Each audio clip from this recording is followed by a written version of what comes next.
Que o mosquito da dengue, da zika e da chikungunya se reproduz em água parada, isso todo mundo já sabe. Mas que a falta de saneamento tem a ver com essas e com outras doenças. Epidemias e saneamento, assunto do Sala de Convidados de hoje.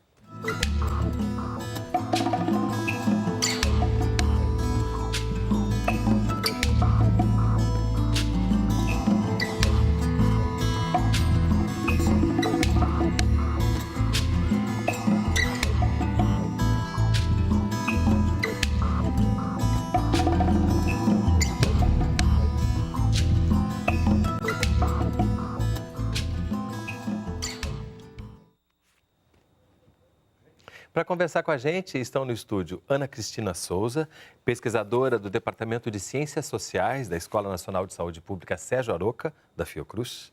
Paulo Canedo, coordenador do Laboratório de Hidrologia da COP, da Universidade Federal do Rio de Janeiro. E Estevão Portela Nunes, infectologista e pesquisador do Instituto Nacional de Infectologia Evandro Chagas, da Fundação Oswaldo Cruz. E você também é nosso convidado. Participe fazendo perguntas e comentários. Utilize nosso site, canalsaude.fiocruz.br ou o telefone 0800 701 8122, ligação gratuita. Acesso a saneamento pode ser um bom indicador da qualidade da saúde de uma população. Afinal, água não é sinônimo de vida? Água é sinônimo de vida, mas pode também significar doenças.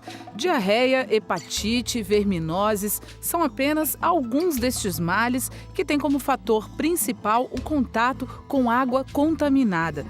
A proliferação do Aedes aegypti também tem entre seus motivos a falta de abastecimento ou de esgotamento adequado.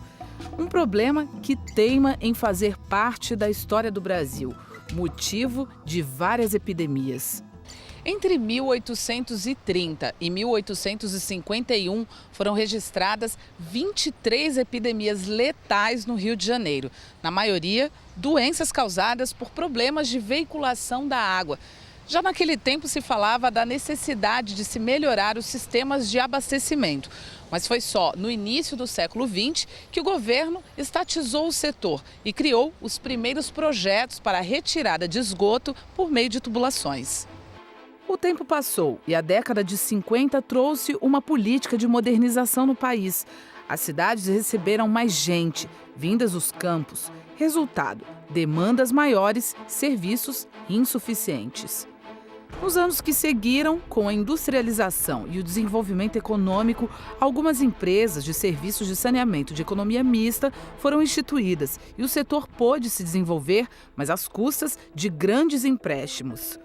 Um grande marco aconteceu em 2007, quando foi instituída a atual Lei de Saneamento, que mudou o conceito de saneamento no Brasil, incluindo 4 serviços: o abastecimento, o esgotamento sanitário, o manejo de resíduos sólidos e o manejo de águas pluviais.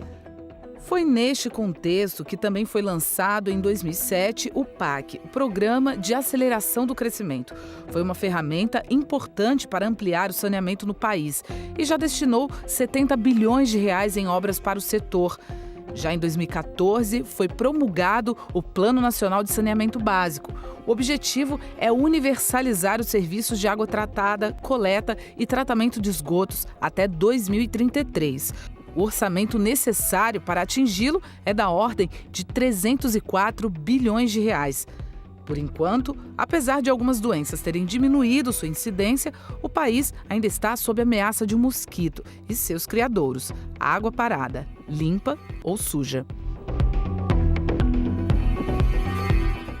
Bom, para começar, queria dividir uma percepção, uma sensação desses 20 anos trabalhando aqui no Canal Saúde. Sempre que esse assunto retorna, eu tenho a impressão de que pouco se avança.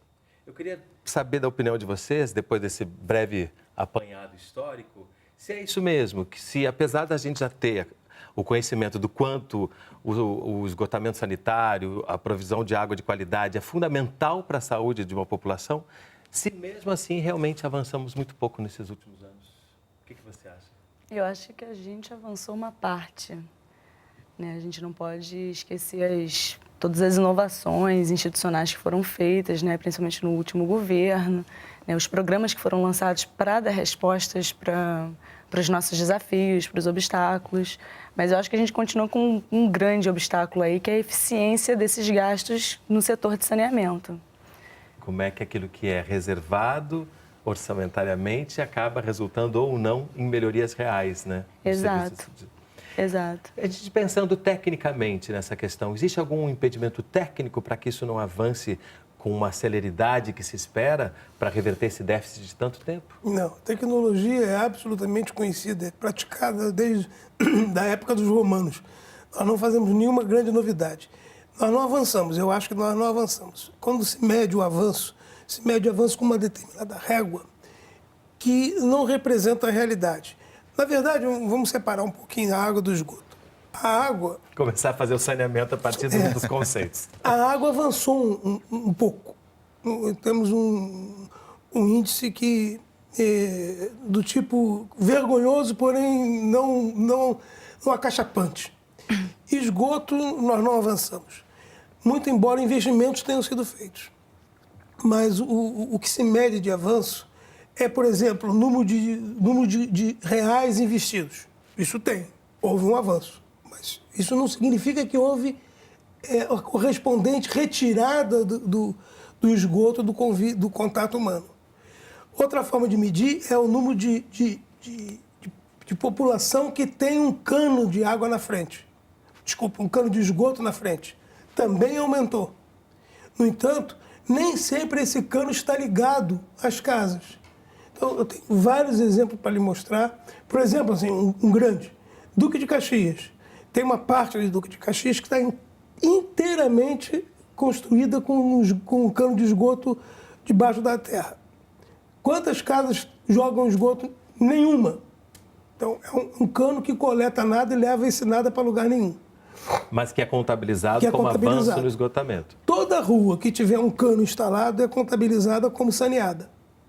Isso não significa que é verdade. Então, tem um lado, através dos índices, dos indicadores, que mostram um avanço pequeniníssimo para esgoto, significativo para água. Porém, o nosso déficit era monstruoso e continuamos em situação ruim com a água. Sim. E o avanço em esgoto, eu diria que é meio falso, porque é medido por uma régua que não representa a realidade. E você falou contato humano com esgoto, né? A gente que trabalha aqui na Fiocruz vê situações acontecendo, inclusive aqui no entorno, né? Dessa relação do humano direto em contato. A gente está falando também de uma veiculação de doenças mais do que sabida, né?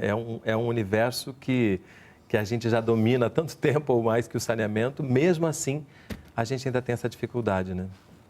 A gente tem alguns problemas, né? A gente tem uma questão de uma urbanização muito desorganizada que apareceu desde a industrialização brasileira, desde o afluxo para as grandes cidades, desde que a população passou realmente a ser predominantemente uma população urbana aqui no Brasil. E isso vai gerando uma série de deformidades e dificuldades em relação à construção de veículos e de estrutura que dê conta disso tudo objetivamente. A gente sabe que, basicamente, a questão específica dos vetores e das doenças causadas por vetores, a gente tem determinadas discrepâncias regionais, né? Até do ponto de vista epidemiológico. A gente sabe que lá no norte está muito associado especificamente à questão da água, no Nordeste muito à questão do lixo. E aqui, embora a gente tenha uma água e um lixo um pouquinho melhor do que nessas duas regiões, não tenho dúvida disso, a gente tem uma urbanização muito caótica, né? Então, mesmo pequenos problemas, dentro de uma densidade populacional muito grande, acaba gerando esse tipo de questão, esses números, megalonúmeros relacionados principalmente às nossas epidemiologias de arbovirose especificamente, né? Isso é o que a gente vê. Porque tem o inseto relacionado. Arboviroses Isso, perdão. Arboviroses são aquelas que são viroses associadas, borne por artrópodes, né? Ou seja, por insetos. Basicamente, as arboviroses que estão aqui em destaque nesse momento são as arboviroses causadas pelo Aedes, né? Ou seja, Zika, chikungunya e dengue. E não se sabe mais quantas vão chegar, na verdade. A impressão que dá é que, por enquanto, o que for transmissível por Aedes, em algum momento vai chegar, né? Zika era uma doença absolutamente desconhecida há 1 ano, 2 anos atrás. Né? Era uma doença que você se tornava o maior especialista do mundo em uma consulta de 1 hora num PubMed da vida. Né? Não tinha quase nenhuma publicação referente à Zika. E hoje é uma coisa, a produção em relação à Zika é de uma escala gigantesca. Né? Por quê? Zika, na verdade, era uma doença confinada ali na Micronésia, em regiões muito de difícil acesso, de uma forma geral, mas não há mais nada de difícil acesso. Né? Não temos mais no tempo do Gauguin, que se demorava anos para chegar numa ilha no interior da Polinésia. Daqui para hoje em diante, é muito fácil chegar. E uma virose como Zika é uma virose que tem todas as características de se espalhar, porque ela deixa o hospedeiro muito bem, quer dizer, muito bem, mas não deixa o hospedeiro agressivamente doente por bastante tempo. Há muitas formas oligossintomáticas que o indivíduo viaja com facilidade e transmite do mesmo jeito. Isso é o oposto do ebola, que é um vírus muito mal adaptado para a transmissibilidade, porque é um vírus que ou deixa a pessoa imediatamente imune ou deixa a pessoa muito doente. Então, essa pessoa não viaja. Né? É muito mais difícil o transporte. Fica mais circunscrito. Zika foi só chegar no Brasil. A partir do Brasil já se disseminou para as Américas todas. Né? O que volta a gente a pensar nessas condições para que, além dessas, da facilidade de locomoção das pessoas, essas condições de propagação do mosquito, né? Uma coisa que ele mencionou que eu acho que é oportuno ampliar, que é a urbanização, por exemplo, aqui da cidade, uma grande metrópole do Rio de Janeiro, está concentrada, a população está concentrada na cidade do Rio de Janeiro e na Baixada Fluminense de ambos os lados da Bahia. Toda essa região, incluso o Rio de Janeiro, é uma região muito plana, que tem dificuldade do saneamento no sentido de esgotamento da água de chuva.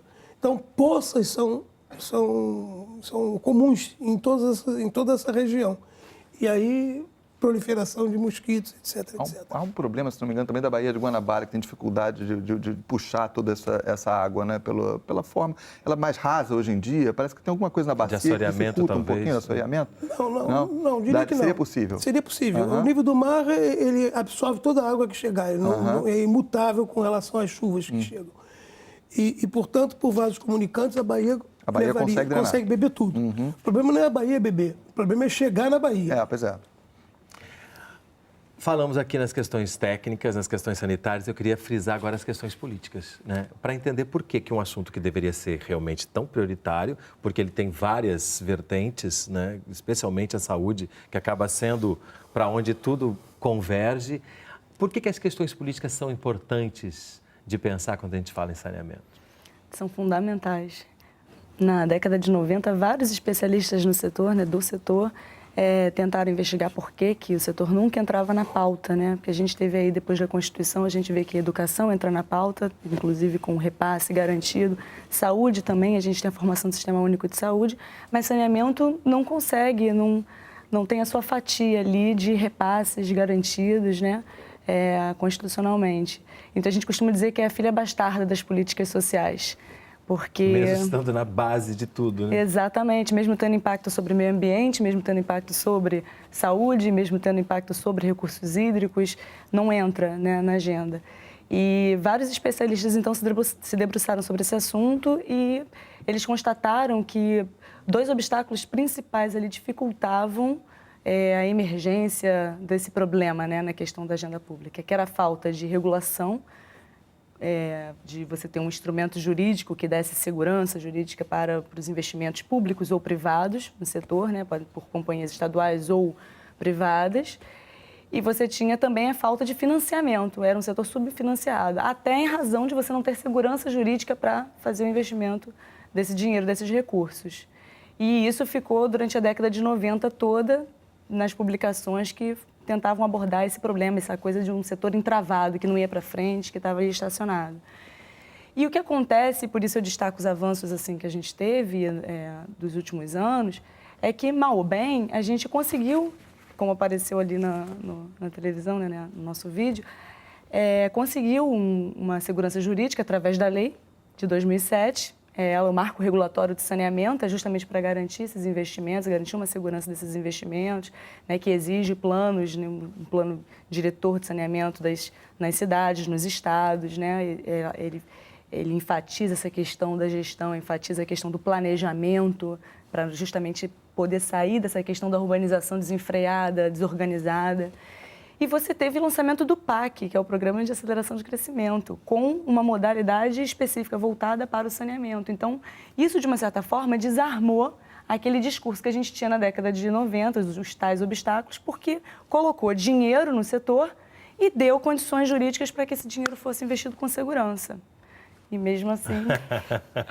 Mas é interessante também, você falou desse marco, né? Porque 2007 também teve uma compreensão mais ampla do que é o saneamento, sim, né? Sim. Abastecimento, esgotamento, manejo de resíduos sólidos. Você falou que em lugares a grande questão é o lixo, né? E manejo de resíduos pluviais. Você também citou dessa forma de escoamento ou de não escoamento, que acaba também trazendo esses outros problemas, né? Isso também traz um avanço, mas ao mesmo tempo é um avanço mais teórico do que prático, né?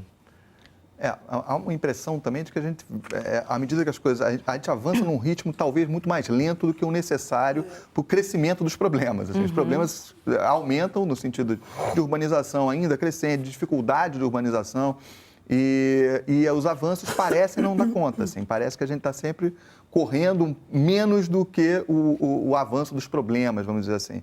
E fato é que, objetivamente, durante um certo tempo até no Brasil, houve uma certa cultura de que a eliminação do mosquito era uma coisa praticamente inviável. Talvez até seja muito difícil mesmo, mas pelo menos a redução é muito importante. No período do Oswaldo Cruz, né, lá atrás, com 800 mil habitantes no Rio de Janeiro, não se conseguiu eliminar completamente o mosquito. O mosquito só foi eliminado na década de 50, mais ou menos. Mas conseguiu uma redução significativa a ponto de diminuir a questão específica das doenças transmissíveis pela tropa. Com toda a impopularidade que isso gerou, toda a impopularidade. Não estou aqui defendendo as medidas adotadas. Mas, objetivamente, é uma questão difícil. E aí, durante muito tempo, você pensou, vamos investir em vacina.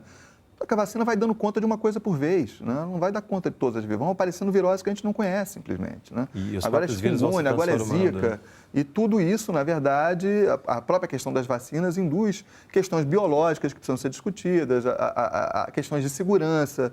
Então, é muito mais difícil, né? É claro que as coisas têm que correr paralelas, mas, assim, sem realmente um avanço no sentido de urbanização, no sentido de esgotamento, de água, etc., eu acho que a gente vai ter muita dificuldade de lidar com essas questões apenas com intervenções do ponto de vista de produção de vacinas, a minha impressão.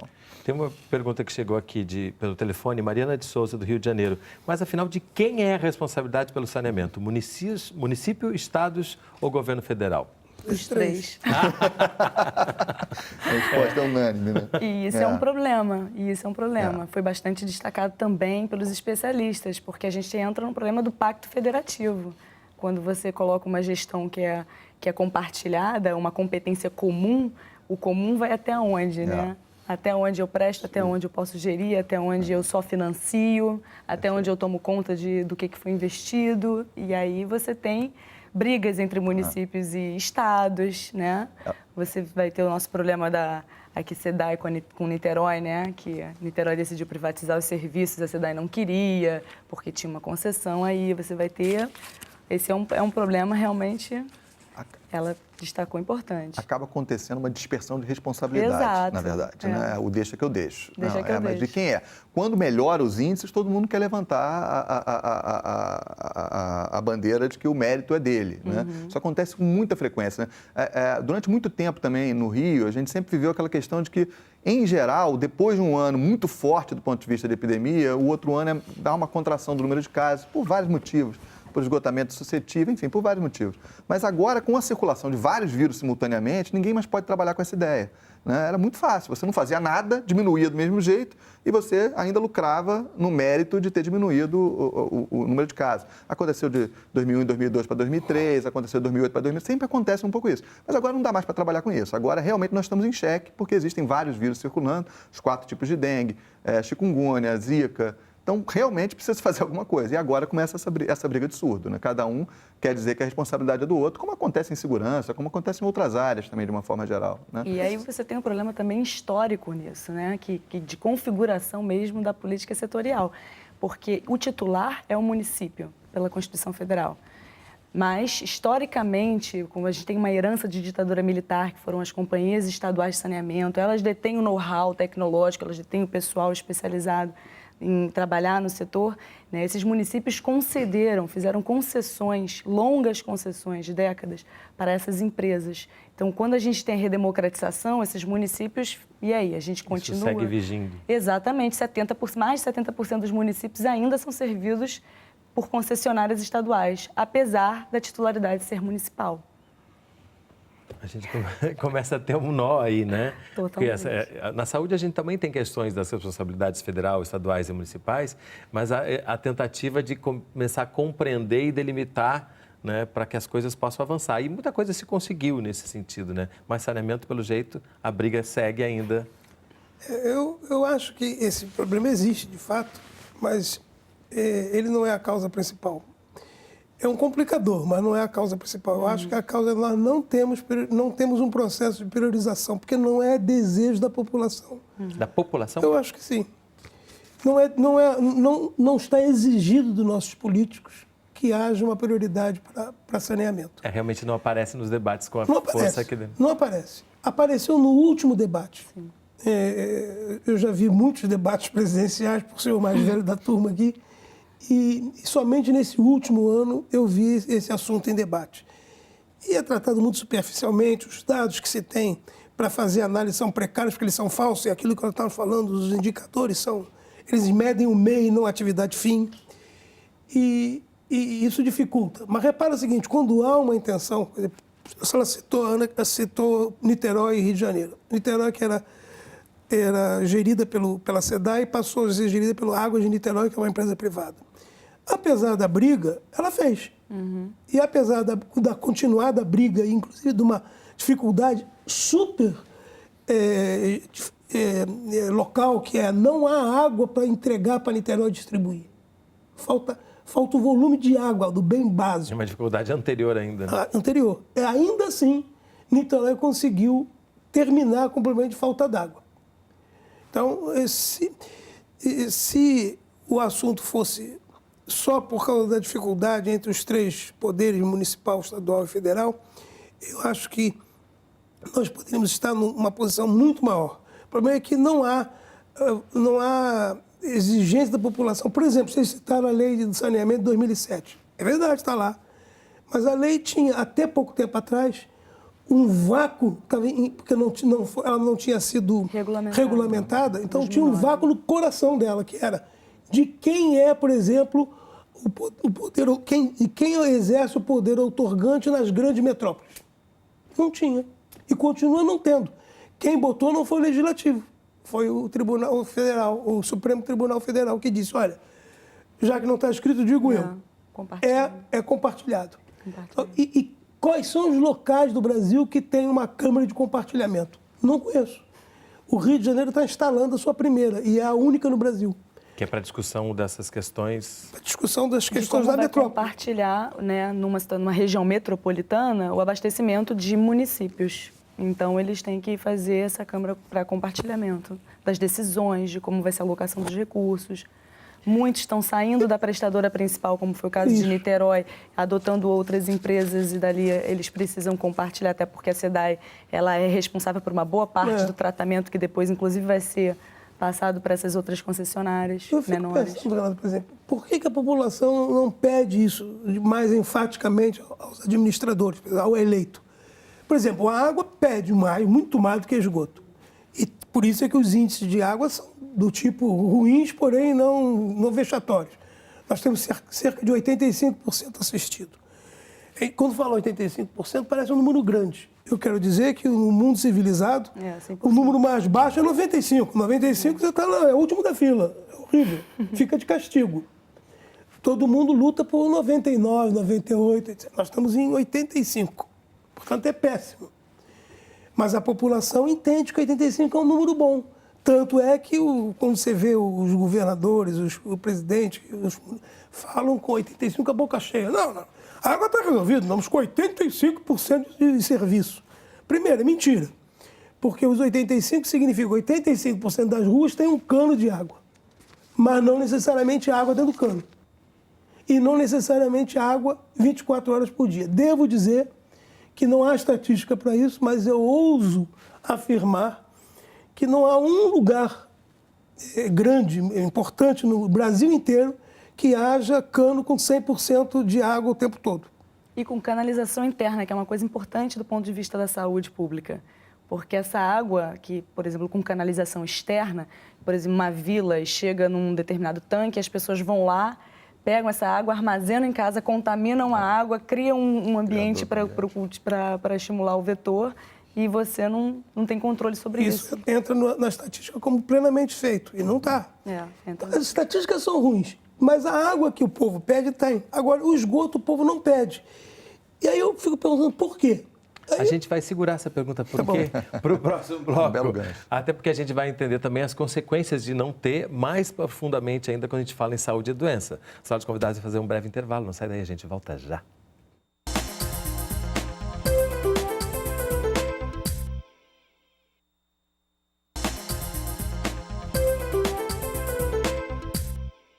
Sala de convidados está de volta, conversando sobre epidemias e saneamento. Nossos convidados são Ana Cristina Souza, pesquisadora do Departamento de Ciências Sociais da Escola Nacional de Saúde Pública Sérgio Aroca, da Fiocruz, Paulo Canedo, coordenador do Laboratório de Hidrologia da COP, da Universidade Federal do Rio de Janeiro, e Estevão Portela Nunes, infectologista e pesquisador do Instituto Nacional de Infectologia Evandro Chagas, da Fundação Oswaldo Cruz.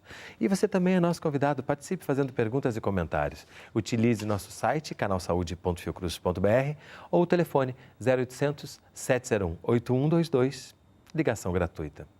Afinal, qual a relação entre epidemias relacionadas ao Aedes aegypti e saneamento?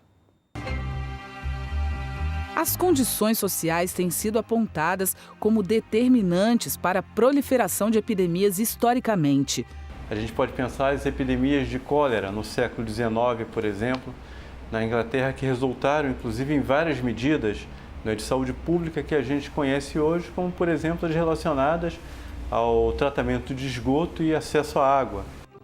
2015, Brasil. Os dados apontam que mais de 80% da população é atendida com sistema de água tratada. Mas apesar deste percentual parecer alto, ele ainda significa que mais de 35 milhões de pessoas não têm acesso ao serviço. O número é ainda maior em relação à coleta de esgoto. Quase metade dos brasileiros ainda não contam com uma rede que chegue à sua casa. Não é de se estranhar que as grandes epidemias tenham acontecido em locais mais vulneráveis. A epidemia de dengue em São Paulo, em 2015, aconteceu após a crise hídrica de 2014, quando as pessoas precisaram armazenar água. Em 2013, ocorreram vários surtos de diarreia em crianças em Pernambuco e Alagoas, em uma região do semiárido brasileiro acometida por sucessivas secas. A ausência de saneamento ou saneamento precário não só está na origem direta de várias epidemias e emergências de saúde públicas, que a gente naturalizou muitas delas, como o caso da dengue, da chikungunya. A zika só se torna uma emergência de saúde pública por conta da microcefalia, como potencializam outras situações de emergência e mesmo desastres. Após um desastre, uma inundação, um deslizamento, muitas vezes ele é seguido de um surto, de uma epidemia, por exemplo, de dengue. A epidemia de Zika associada à microcefalia tem sido identificada principalmente em Pernambuco, onde foram notificados 1.672 casos de novembro de 2015 a fevereiro de 2016. Os outros 2 estados com mais casos foram a Bahia, com 817 casos, e a Paraíba, com 810. A situação de saneamento desses 3 estados é problemática, com um índice de coleta e tratamento de esgoto que atende a menos da metade da população. Pega a renda das mães e os níveis de educação. Assim, a maior parte são mães pobres, mães com menores níveis de educação, que vivem nas áreas mais pobres, que são as áreas com precário saneamento. Então, é o saneamento relacionado às condições de vida mais precárias. O pesquisador, que coordena o Centro de Estudos e Pesquisas em Emergências e Desastres em Saúde da Fiocruz, explica que, apesar de não haver consenso, podemos sim relacionar as epidemias com a pobreza. Esse número de casos de dengue em São Paulo, se eu comparo o primeiro bimestre de 2014 com o primeiro bimestre de 2015, tenha sido quase 700% maior do que no ano anterior, na cidade mais rica do país, foi nas áreas mais pobres que se concentrou o maior número de casos. Então, isso não significa que as áreas mais ricas ou as áreas de classe média alta, não estejam vulneráveis. Elas estão também, mas não estão do mesmo modo que as áreas mais pobres. O saneamento exige um investimento sério, com participação da sociedade e controle social. Isso é vital, né? Assim, porque tem que estar na lógica do Sistema Único de Saúde, e ele não significa que a gente vai eliminar completamente, a níveis de zero, o risco de emergências, de epidemias. Nós vamos reduzir drasticamente.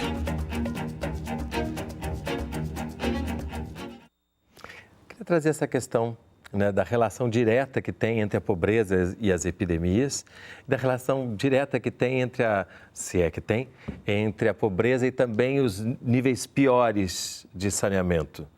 Isso, de alguma maneira, nos dá uma pista para entender por que a priorização política não acontece?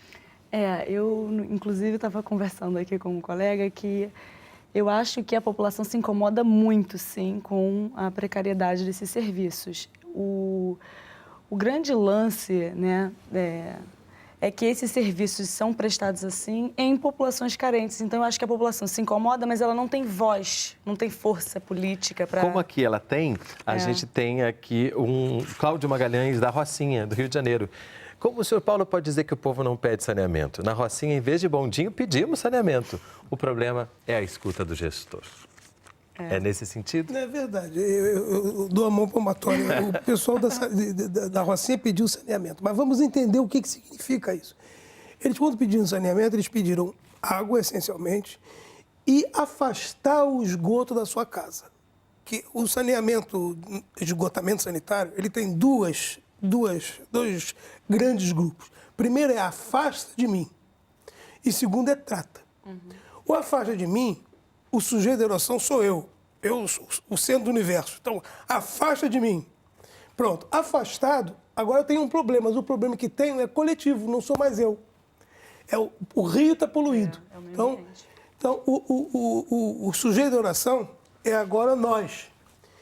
E aí cai a prioridade, cai drasticamente a prioridade. Isso faz com que o saneamento não consiga ser concluído, entendeu? Então, quando eu disse que o saneamento e esgoto não é exigido pela população, é nesse sentido. As pessoas não pedem o processo completo, pedem o princípio dele. Então, dado o princípio, significa que eu posso pegar o esgoto da casa e ligar na água pluvial. Eu resolvi o meu problema. Mas não resolveu o problema de saneamento, porque o esgoto continua ali indo para o rio e esse processo não funciona, porque o cano de esgoto pluvial não foi construído para receber esgoto sanitário. Então, isso acaba dando confusão. Então, é nesse sentido que eu falo que a população não pede, não põe na sua prioridade um sistema de esgoto coerente, completo. Não pede. A questão do lixo também é parecida, né? Se eu tenho lixo já fora da minha casa, parece que a questão está resolvida, né? Não é verdade. Não é verdade. Então, é nesse sentido, para o morador da Rocinha. Cláudio, Como pode não termos avançado em esgotamento e termos diminuído a morte de crianças por diarreia e verminoses? Maria de Lourdes, de São Paulo. Eu tenho a impressão de que avançamos, alguma coisa avançamos, sim, em termos principalmente desse tipo de mortalidade. Agora, são parâmetros, às vezes, difíceis de avaliar. A gente sabe que há um problema de subnotificação, a notificação, às vezes, é sazonal, depende um pouco de momento político, depende um pouco de pessoas que estão voltadas para determinados estudos. Então, é difícil que os números sejam absolutamente fidedignos. Mas, de uma certa forma, o problema é que é importante, é o tal negócio, é importante saber onde é que a gente quer se colocar. Que a gente avança, né?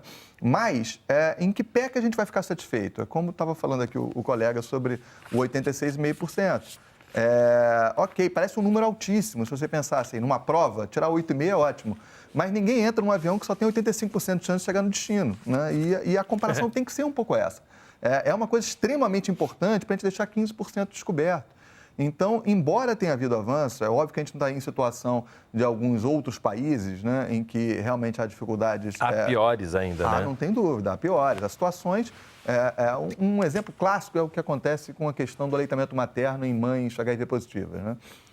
Aqui no Brasil, há a recomendação de que não se amamente. Em alguns países isso é impossível. Absolutamente impossível, porque não há outro recurso possível, né? Em todos os sentidos. Primeiro, porque não há água, mesmo que você dê o leite, né? A Fundação Bill Gates vai doar toneladas de leite em pó para determinados países. Não adianta, não tem onde botar esse leite, não tem uma água confiável. E segundo, que a situação sanitária é tão ruim e a pessoa é tão exposta a diversas infecções que o leite materno, a função protetora do leite materno é fundamental, né? Então, a mortalidade aumenta muito se você não aleita as crianças dessa forma. Mesmo com risco de contrair HIV. Mesmo com risco, exatamente. A mortalidade piora, mesmo considerando que uma parte dessa população vai contrair HIV. Isso, há um tempo atrás, era um tabu. Não se podia falar nessa possibilidade. Como é que você vai aleitar uma criança com risco de transmitir HIV? Só que quando você vai realmente encarar a realidade dessas áreas, é muito complicado. Aqui a gente não vive essa realidade. Mas é interessante porque você fez você deu um exemplo que nos leva a entender as dimensões das coisas. Né? Porque não basta, às vezes, você ter uma questão que você já sabe, se você não tem a outra que pode... E a saúde vive disso. Vive disso. Né? A questão complexa da saúde é justamente por isso, né? E o saneamento é uma das manifestações aqui, claras. A compreensão de todas as formas que questões complexas têm de afetar a vida do cidadão. Ele tirar o lixo dele, ele pode, na cabeça dele, até realmente significar uma melhor saúde para ele. Objetivamente, mas há uma falta de percepção ou compreensão, ou porque isso simplesmente não é informado mesmo, né? Até porque há interesse do poder público em não informar totalmente. Porque senão vai aparecer o serviço mal feito. Exatamente, né? Do complexo do problema. Então, vai falar, olha, resolvi teu problema, tá vendo? Não há mais lixo aqui, ó, tira foto. Mas não resolveu o problema, objetivamente, como foi dito aqui. Né? As velhas questões da saúde individual e da saúde coletiva, né? E da instrução. A lógica né? cada vez mais vem sendo da saúde individual. Né? Por isso os planos privados ganham tanto espaço, porque eles prometem, nem sempre cumprem, mas prometem que a sua saúde vai estar protegida, mas a saúde pública, a saúde coletiva interfere diretamente na saúde individual. E é difícil fazer esse clique, né, na cabeça de todos nós, né? Eu acho que é importante a gente também lembrar que eu acho que também de repente falta o desenvolvimento da concepção ambiental, né, de saúde ambiental, que é o que a militância do setor de saneamento está tentando trazer, né? Essa questão da saúde individual, a saúde coletiva, isso é permeada pelo meio ambiente. A gente tem no Brasil ainda também uma cultura historicamente produzida de que no meio ambiente a gente tem muita fartura, pode gastar tudo, né? As pessoas têm muito esse pensamento, pode gastar água, pode produzir quanto lixo quiser e se livra do lixo, mas e aí, o que acontece com esse lixo? Aquela coisa que a gente teve dos militares, né? Venham poluir aqui, porque... O meio ambiente está a nosso serviço, a gente não faz parte dele, ele está a nosso serviço. E isso é uma questão muito séria que a gente deveria estar desenvolvendo, que é a nossa integração, né, numa rede maior, que é a questão ambiental. E daí aquele rio que está poluído lá adiante vai sim fazer parte da minha concepção de saúde. Com certeza. Da minha concepção de...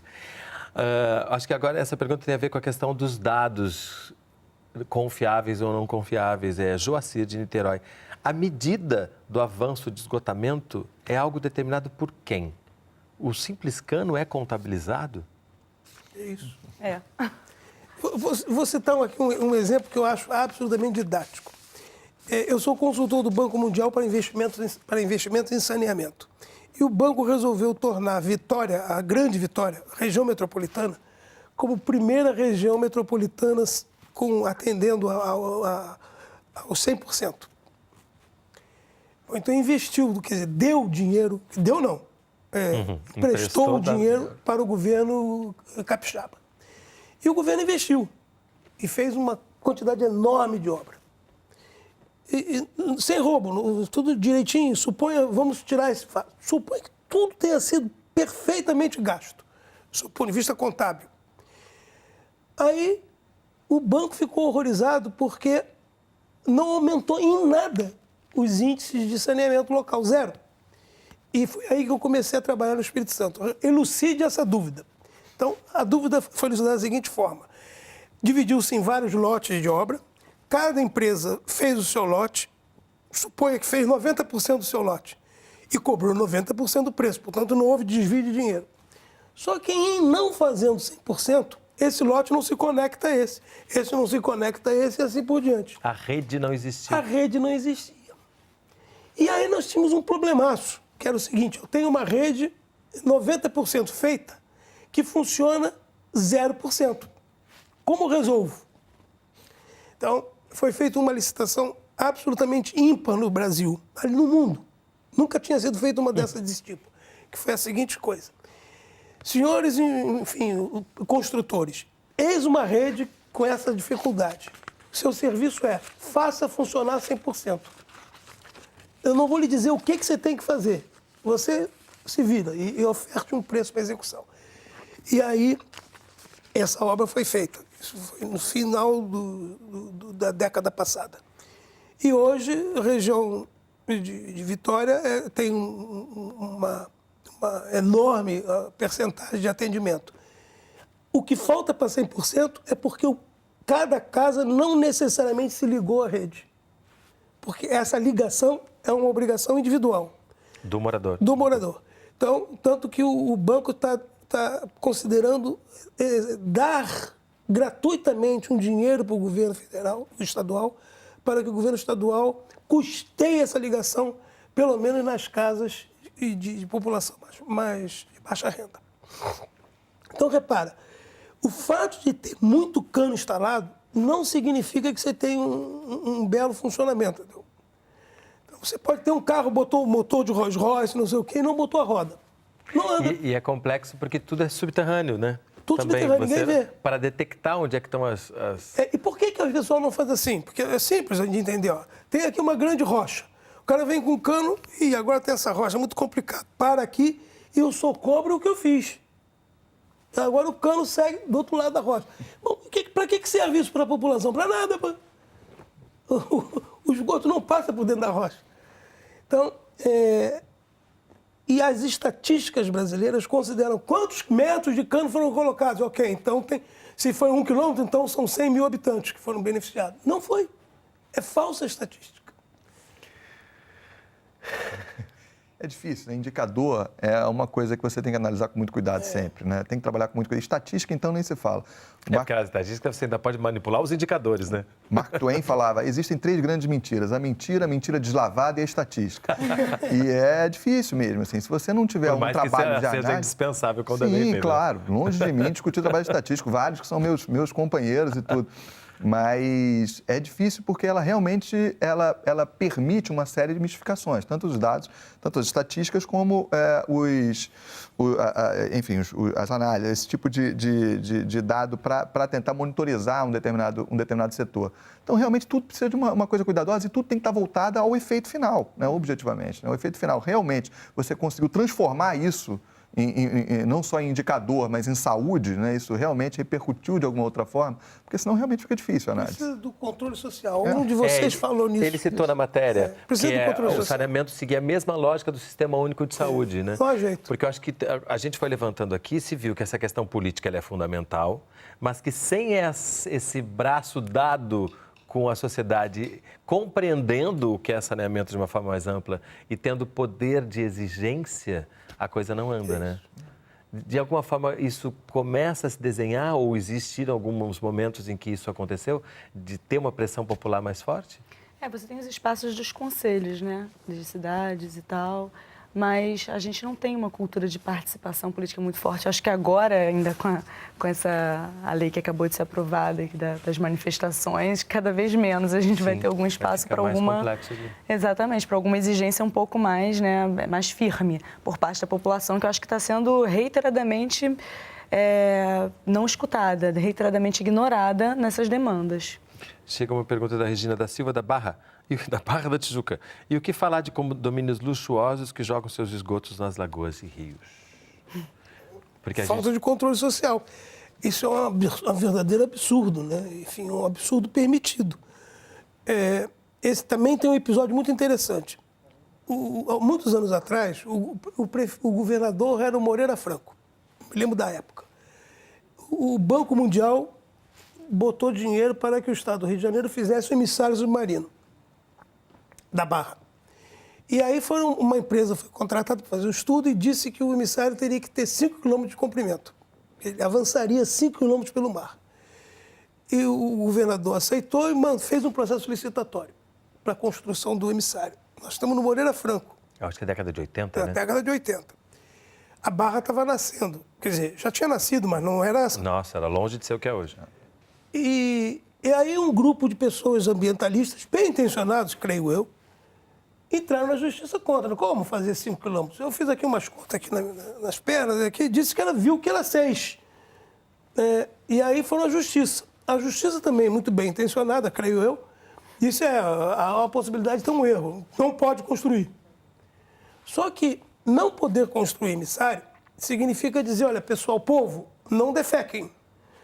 E o povo não ouve isso. Então, continuou tendo a produção de esgoto e não tinha cano nenhum. E assim se construiu a Barra da Tijuca. E assim se construiu a Barra da Tijuca. Entrou na lógica da população que o esgoto tinha que ser lançado nos corpos hídricos, que são as lagoas, as belíssimas lagoas que eram, na década de 80, pertencente à Barra da Tijuca.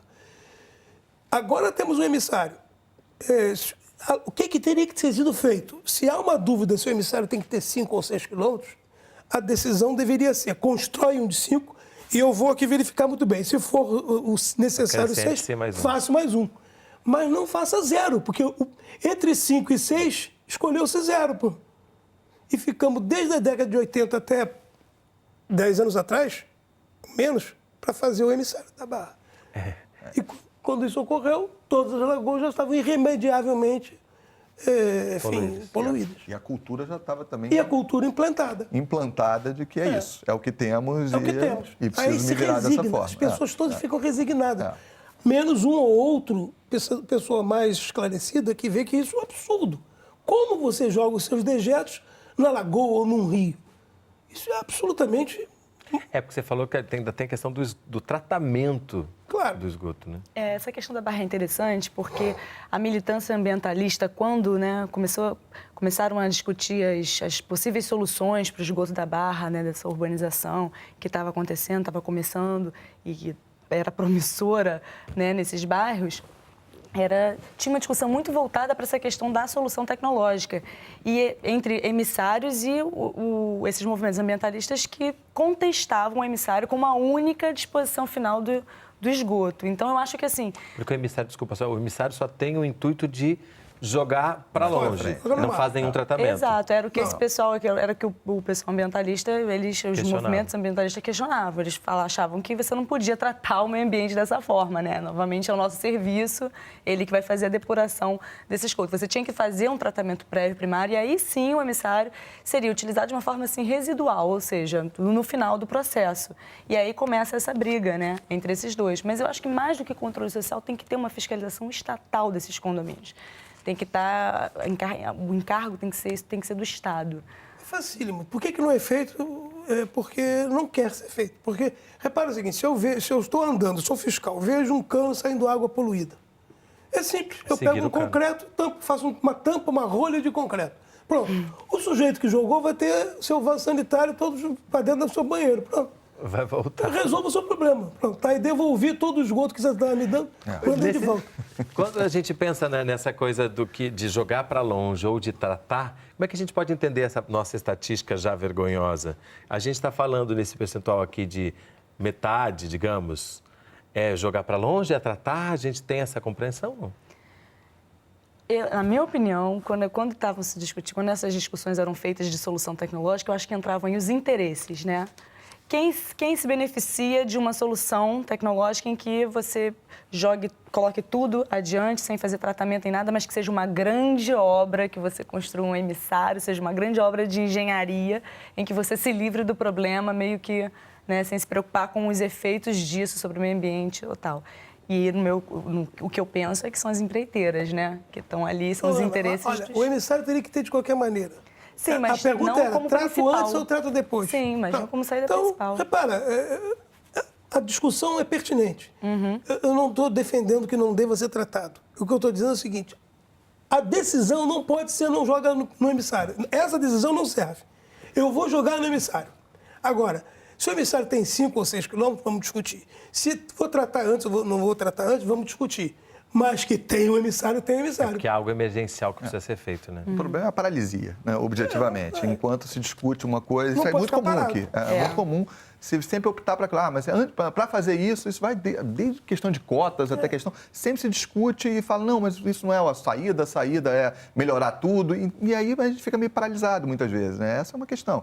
Realmente é óbvio que a questão do emissário paralisou a gente num tempo, 20 anos. E que, objetivamente, não necessariamente exclui a discussão se precisa tratar ou não. Pelo contrário, o tratamento realmente seria fundamental. Mas acho que a questão que realmente foi colocada e que vale a pena realmente ser frisada é que a gente acaba falando muito das questões, porque realmente as questões sociais, as questões de saneamento impactam nas epidemias, mas aí também pode dar uma sensação meio falsa de que a fonte das epidemias são sempre de camadas mais desfavorecidas da população, que o resto não tem seu papel. E como mostrou essa própria declaração, não, tem seu papel, né? A questão de instrução educacional, cultural, não respeita a camada social, né? Ela é muito mal também trabalhada do ponto de vista das camadas mais favorecidas da nossa população. Elas contribuem também decisivamente para as questões sociais, não só pela paralisia do ponto de vista de atuação política, mas também por o mau exemplo que dão, por exemplo, despejando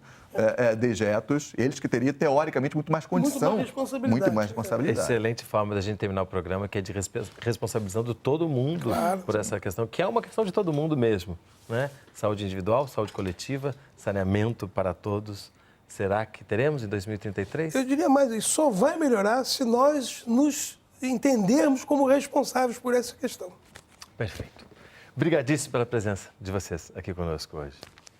E se você quiser rever, baixar e compartilhar esse programa, entre no nosso site, canalsaude.fiocruz.br. Você pode também acompanhar o Canal Saúde no Facebook e no Twitter. O Sala de Convidados contou com a colaboração da NBR. E a gente se vê na próxima semana. Até lá!